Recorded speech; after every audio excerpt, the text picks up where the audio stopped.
was too late to apprehend the foreign poacher, as he had already absconded to his country of origin. We are therefore appealing to the responsible authorities for his extradition to Zimbabwe so that he be made accountable for his illegal actions. Zimbabwe's Minister of Environment and Climate calling for the extradition of Minnesota dentist Walter Palmer as the death of Cecil the lion continues to spark international outrage. Dr. Palmer has been in hiding since the killing sparked this worldwide controversy. The dentist claims he thought the hunt was legal, but officials in Zimbabwe say the lion was lured out of a sanctuary and killed. For more on this, we welcome in wildlife expert and documentary producer Peter Riva. He Skypes in from New Mexico, and he is the author of the book, Murder on Safari. Also joining us, Skyping in from Austin, Texas, it's Doug Giles, the author of Rise, Kill, and Eat, a theology of hunting from Genesis to Revelation. Peter, the men who organized this hunt have been arrested. Likely they knew which lion was being hunted. Is it safe to conclude that the American dentist knew that too? Look, if you're hiring guides, you're hiring them because they're experts. They cannot claim now that they're not experts anymore. If you're close enough to a lion to shoot it with a close-range weapon, you can see the collar that this lion was wearing, and that's the end of that discussion. And as far as a hunter is concerned, I wouldn't so much call him a hunter. Hunter has the concept of shooting something for food or for natural preservation. What he was doing was collecting trophies, and therefore it's disingenuous to call him a hunter. All right, duly noted, Peter. Doug, a White House petition calling for Dr. Palmer's extradition to Zimbabwe has passed 100,000 signatures. We hear U.S. Fish and Wildlife is involved in this thing now suddenly. Should Palmer be extradited or charged? If he indeed poached, which all signs point to Rome that he did, he's got to pay some kind of penalty.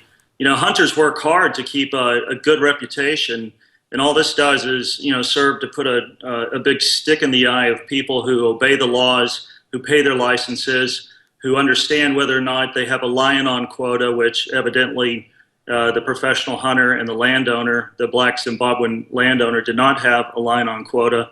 So yeah, I think he ought to go down hard. If I don't know if he needs to be extradited to Zimbabwe.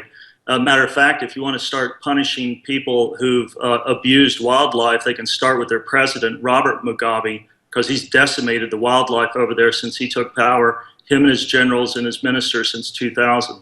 Well, let's talk about this continued debate as both of you draw distinctions about genuine hunting as opposed to trophy collection and observing the laws. In Africa that these nations have their economies helped by people showing up, paying tens of thousands of dollars to hunt, and there is conservation involving the animals themselves. Peter, from the time you've spent in Africa, how important is it to their economies, and do most of these nations, quote, play by the rules? Yes and no is the answer to that. Is it a lot of money for the hunting nations? Yes. Those who no longer tolerate hunting, like Kenya, for them there's even more money in the open-air national parks that they have created for tourism, and you can travel around in a zebra-painted van looking at lions and other creatures up close in what is supposed to be wild, but it's not really. It's an open-air zoo.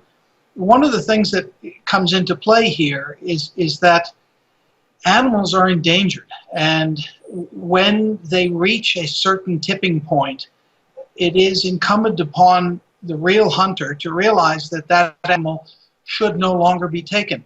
Teddy Roosevelt in 1912 joined a group of British conservationists realizing that the African elephant was endangered. In fact, in 1912, the estimate is that there were less African elephants alive then than there are now.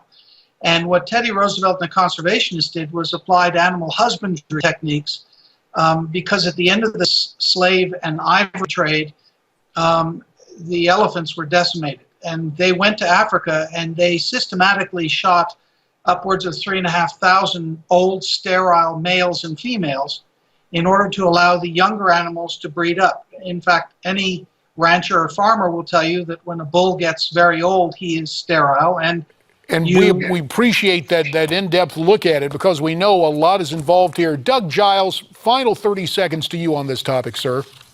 Well, I think Peter brings up a good point, and Teddy Roosevelt was an avid hunter, and yeah, he definitely made sure that certain species did a lot of good work, wasn't shot out, but he was also a die-in-the-wool hunter, and hunters have brought back animals like the scimitar oryx, the nilgai antelope, the black buck antelope. It wasn't PETA, it wasn't the anti-hunters. We'll have to end it there. Thank you, gentlemen.